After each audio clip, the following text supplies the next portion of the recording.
I lost not a lady working for me. I lost a friend. I don't know if this enough to describe why I did not sleep all night today. So here is another level of trauma for a group of individuals that have already experienced horrific trauma in their lives and horrific loss. Here is another separation from the person that they trust to care for them. She doesn't deserve it. She's so giving. Team members who were TPS Haiti nationals. One of them is the area of home care services, mostly serving Holocaust survivors and some other. Guys, older people, before I continue, a moment of silence. Older people they are showing their concern, they are crying that their caregivers, caretakers, the Haitians, are going. What will they do now? I have a question to ask them, but then again, what will they do? You have been with these people for so long, for 10 years, all of a sudden, they are not, they are gone. They are saying, do you expect them to start all over? These older people, older Americans, I feel sorry, I sympathize with you, but then they have to go. It's temporal, they have to go. Guys, please, if you are new to my channel, don't forget to subscribe to my channel, please, and turn on your notifications, and tell me your thoughts in the comment section what you think. I don't want to talk for you, because I also think there are different people in America that they can render these services. Let's continue watching, because while watching these videos, I feel sorry for them. Will be a land of the privates. It's not public anymore. It's privacy. He said America will not fall, but it's privacy. There will be a great migration. A time is going to come. Every islanders, especially Haitians, they will choose to go home. I saw airplane tickets being bought all over the world, and I see Haitians choose to go home. The second thing he told me, he says the new Haiti is going to come with the great migration. When the people that left and decide to go back home, insecurity will stop. When the people that left decide to go back home, poverty will stop. When the people that left decide to go back home, we will have good roads and streets. When the people that left decide to go back home, there will be great laws, there will be rules. Haiti's not gonna fix himself when everybody's out of Haiti. It's when we go back home, and the people that saw the other nations and they saw what God is doing in the other nations, and they will say, I will go back home and I will fix my own house, I will fix my own nation. Thus saith the Lord, America will not fix Haiti. France will not fix Haiti. No other nations will fix Haiti. Thus saith the Lord, Haitians will fix Haiti. Haitians will fix Haiti. You have a proper education now, so when you get back there in your little town, you're going to flip it around. You're going to say, that's not how it's done, that's not how it's gonna happen. I'm not saying they should deport all the Haitians. I believe there's great police officer that's Haitians that needs to go back home. There are great judges that's Haitians. They need to go back home. They don't need to serve over here no more. They need to go serve in Haiti. Great architects, they need to go back home. Protected status for Haitians is officially over, and DHS is already saying, we're going after them right now. Hundreds of thousands of people who were here legally working and living just lost their protection. And that's protection they only needed due to Trump's racist lies. And the machine is moving faster than ever to arrest and deport them, even though Haiti is still extremely dangerous. This is the same pattern. Strip the status, then treat the people like they were never allowed to be here in the first place. Families, workers, entire communities being put on the chopping block. I'm Dominican and Haitian. This is personal to me. TPS, is it specifically for people from Haiti? Correct. Okay. The point of temporary protected status is that the conditions that force people to leave their homes are hopefully temporary and something should be done about them. But Haiti has been destabilized and is still destabilized. They do not have a functioning government. There is still tons of violent crime. Women and children are being shot dead in the street every day in Haiti. And people will look at me when I say that and say, well, they should go and fix it. Follow the money. Haiti doesn't produce guns, guys.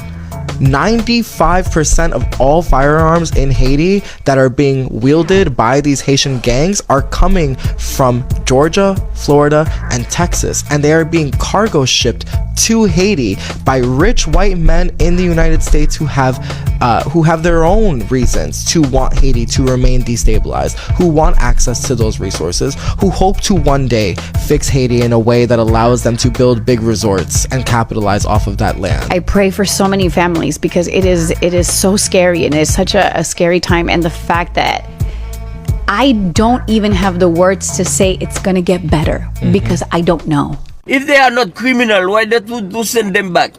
If you take some criminal people and you send them back, I don't have no problem with that.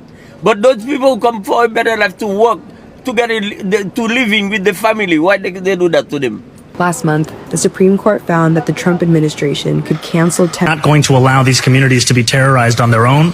We are going to be standing up for these communities, and we have instructed our Mayor's Office of Immigrant Affairs to continue to connect families to free and confidential legal help. That is something that is going to continue, as is the fact that our city services are going to be accessible no matter what the person calling status is. For hundreds of thousands of Haitians, there is nowhere safe to go. TPS exists because conditions in Haiti are too dangerous to return to. And here's what's often missed. These are our neighbors, co-workers, and caregivers. Haitians with TPS make up a disproportionate share of the workforce caring for older adults and people with disabilities. Many work daily as nursing assistants caring for thousands of patients, and others serve as caregivers working for children and aging adults. The impact will hit hardest in New York, Massachusetts, and Florida, deepening an already severe caregiver shortage as America's population ages. These workers aren't just filling jobs, they're holding up a system already stretched thin. Contact your representatives, demand a legislative fix to protect TPS holders, and before our care system pays the price. So temporary. A successful repatriation exercise. We have 62 individuals traveling today, 49 males, 12 females, and 1 minor traveling back today. So that is the breakdown of the individuals being repatriated today. And we are doing this in accordance with the laws of the Commonwealth of the Bahamas. And it's very important for everyone to understand that they must comply with the laws of the Bahamas. So I'm just sending out a clarion call for all individuals who are in breach of our immigration laws to either take steps to regularize their status or voluntarily leave the Commonwealth of the Bahamas. I want to assure the public that we are addressing and investigating any allegations of abuse, and there are mechanisms under our law to deal with anyone, any of our officers who are in breach of the law. And so suffice it to say there are active investigations, and that is all I can say about that right now. So 62 Haitians deported back to Haiti from the Bahamas, and that was the immigration minister of the Bahamas, Darren Pickstock, standing in solidarity with his enforcement agents, the immigration enforcement agents, because 2 Haitian men accused them of mistreating them while in their care. But he said, yeah, we're just going to have an investigation. I'm supporting those officers, and I'm also enforcing the immigration laws in the Bahamas. Either comply or fly. That's what he's saying. Either comply or fly. So he's going to continue to carry out these operations to deport undocumented immigrants. Let me know what you think in the comment section. Once again, Darren Pickstock, immigration minister of the. But F them right, because it's temporary. Story time how I got deported to Haiti. TikTok took the last one down, so I'm gonna have to recreate this one and not curse. So back in 2015, I was a bad jit, making bad friends, bad situations, wrong place, wrong time, Not really. I was in those wrong places, wrong times, because I chose to be. Let's continue. I made this bad friend. He would just, oh my God, I can't even explain this story without cursing. Type shit. I'm gonna continue anyways. So I was being bad. Everybody was saying, oh, your dad gonna deport you one day.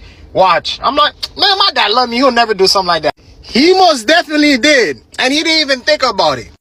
And then we went to my dad's car. We took paper. We light the paper up. And then we started.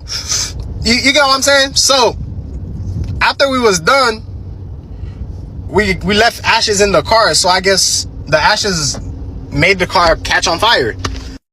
Yeah, so that didn't turn out too well for me. So after 5 to 10 minutes, I look out, I see flames. Mezami, when I tell you I had an uncle, bro came out with the field card. He started whooping me like there's no tomorrow. I ran. I did not stay. I didn't want seconds. So after I ran, I did not go home that day because I'm like, yo, how am I supposed to explain to my dad I burnt his car? And everybody was already threatening me that he's going to deport me. So I went home around 1 or 2 a.m. and bro was like, so, I'm like, yo, dad, it was a mistake. It was accidents happen. A week later, bro was like, yo, I got an idea. Let's go to New York. Let's go on a trip. My dumb ass. So I'm like, yeah, pa, let's go on a trip. I want to see how New York feel like. Let's slide. So, mind you, I fall for the trap. 2 or 3 months later, the day arrives for us to go to New York. My dad was like, yo, you still want to go? Like, let me know. I'm like, yeah, let's go to New York.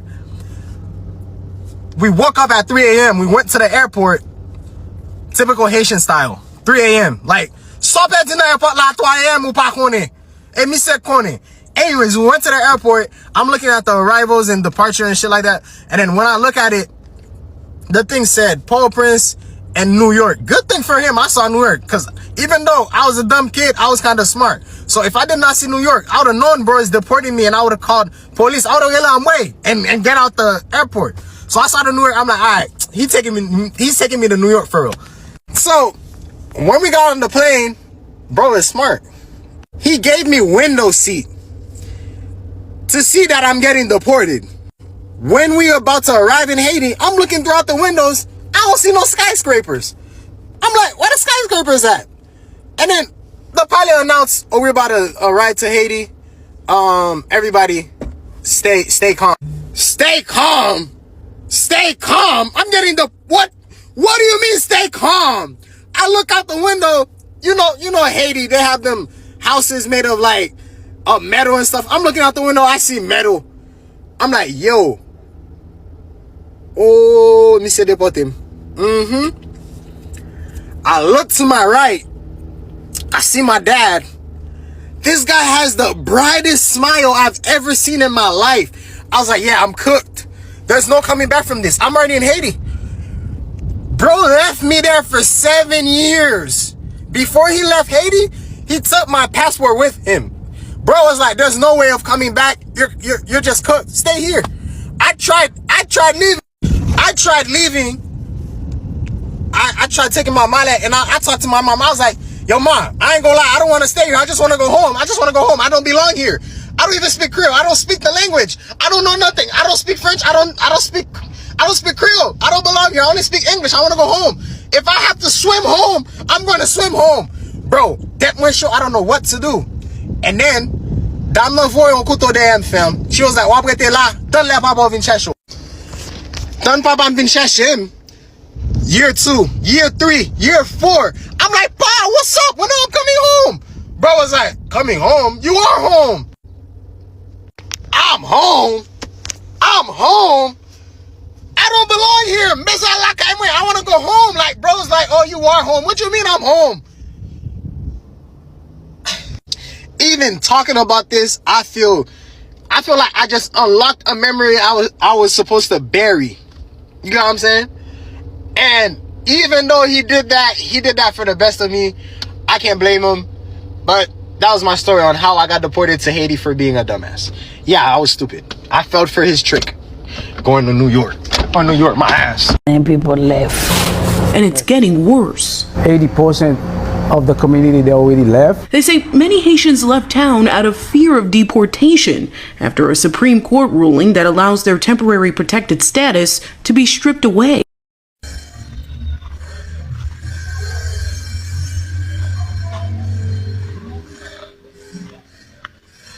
Girl, this the kitchen right here where people cook.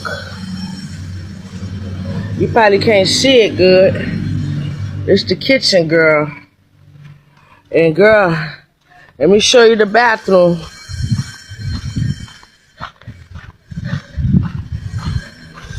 This where you take a shower at. And let me show you where you use the bathroom at. You see that hole? Okay. Now, this where this young lady and her son, she pregnant. She let me stay until I can get out of here or get on my feet. Look. Girl, look. This her son. We all sleep on one bed.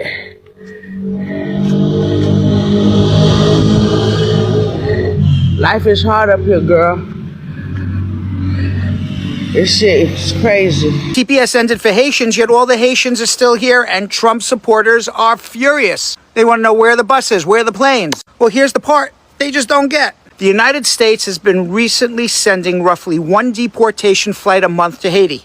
The last reported flight carried a little over 100 people. At that pace, trying to move 350,000 Haitians, whose TPS just ended, will take several centuries. Not 100 years. Several hundred years. Now, we read in the paper that they want to do at least 2 flights a week, 250 people back to Haiti. Even if we use those numbers, at that pace, moving 350,000 Haitians who just lost their TPS will take 27 years. So why are those planes not landing? Why are those planes not going? Because basically Port-au-Prince is a war zone. Every plane that lands in Port-au-Prince gets shot at by gangs. The captains and stewardesses and everybody else on this plane, they got nowhere to stay. They can't sleep on a plane. So all the planes are going to a much smaller airport in a different city called Cap Haitian. And the maximum the U.S. has figured that they can do securely is 2 flights a week. So ending this TPS, by the way, did not create 350,000 deportation orders that you can just go pick people up and deport them. Now, there are a few Haitians who have final orders of deportation. Those people are easy to move. But a vast majority, they all require a deportation hearing. They're all going to file for asylum when they get into removal. Those asylum cases are going to take years to process because the immigration courts right now are backed up by 2.3 million people. Now, is everyone going to win their asylum case in deportation from Haiti? Of course not. Everyone's going to say generalized gang violence, instability. That doesn't make asylum because you have to be persecuted personally because of a group you belong to. But all of these cases still need to be heard. These 350,000 Haitians, mark my word, are going to outlive Trump through 2028, right here. So what happens immediately? Well, TPS-based work permits have become invalid. 350,000 people have now been laid off. 350,000 people are not getting on a plane tomorrow. So you could end TPS overnight, but you can't create 350,000 final orders of deportation overnight. Thousands of flights, more judges, secure landing, capacity, all of that. And it's not politics, it's... Esa morena.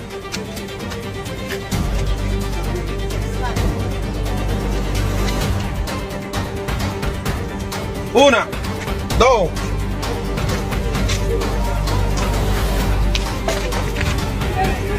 Uno al paso.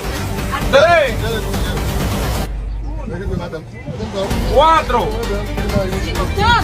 4, 5, 6, 7, 8,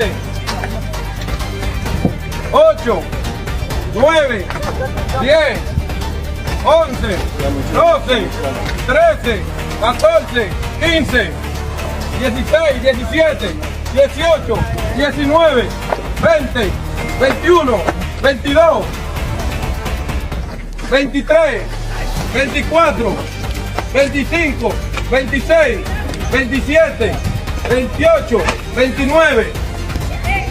So this happened in the Dominican Republic. That was a box truck full of undocumented Haitian migrants. People don't know, they're counting anywhere from 26 to 50. The DR is really cracking down on their immigration laws, and now they're going after the smugglers, the organizers, and the recruiters with their penal code amendments. You could face anywhere from 15 to 20 years in prison. You could receive a fine, and they're going to confiscate your vehicle and whatever proceeds that you made from, smuggling migrants into their country. So yeah, a lot of people are losing money and getting jail time now. But as you can see in the headline above me, over 200,000 Haitians have been deported back to Haiti from the DR in 7 months. So they're really not playing around, and they're doing these crackdowns. They're not only deporting immigrants, they're coming after the smugglers, the recruiters, and the temporary humanitarian protections for Haitian and Syrian immigrants living legally in the U.S. Those people come over here to get a better life, and they work hard to build the country. They pay tax, they do everything. They're always on time at their work. They don't take no days off, no days out. They're always there. Temporary protection status, or TPS, allows foreign citizens to stay in the States when the U.S. government believes it's not safe for them to return home. Haiti is not safe right now. They got gang, and the government in Haiti don't do nothing. Canceling these protections could allow the government to deport hundreds of thousands of people starting this year. Going to Haiti, they're not safe. It's tough. It's tough. I can feel, the pain, We built America. So I don't know what's going on, but that's not fair. That's not fair. All the Haitians that are in Ohio, like as part of the healthcare world, like, oh, you can rip all of them out. You think that those Americans are going to replace them? You're just going to have less healthcare. Like, that's the way immigration works.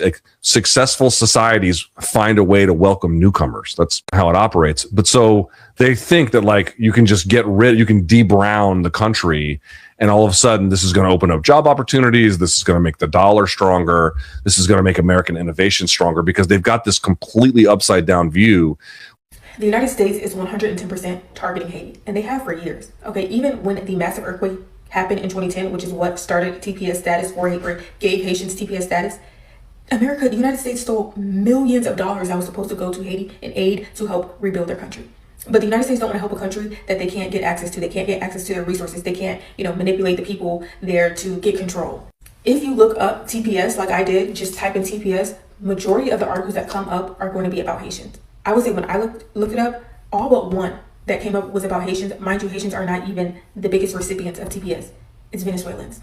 But yet, somehow, when you hear TPS, they automatically start talking about Haitians, when Venezuela has double the amount of TPS status holders than Haiti. Not to mention, El Salvador has had TPS status since 1990. Haiti has only had it since 2010. Yeah, it's ending for Haiti, but not El Salvador, who has had it for over 30 years.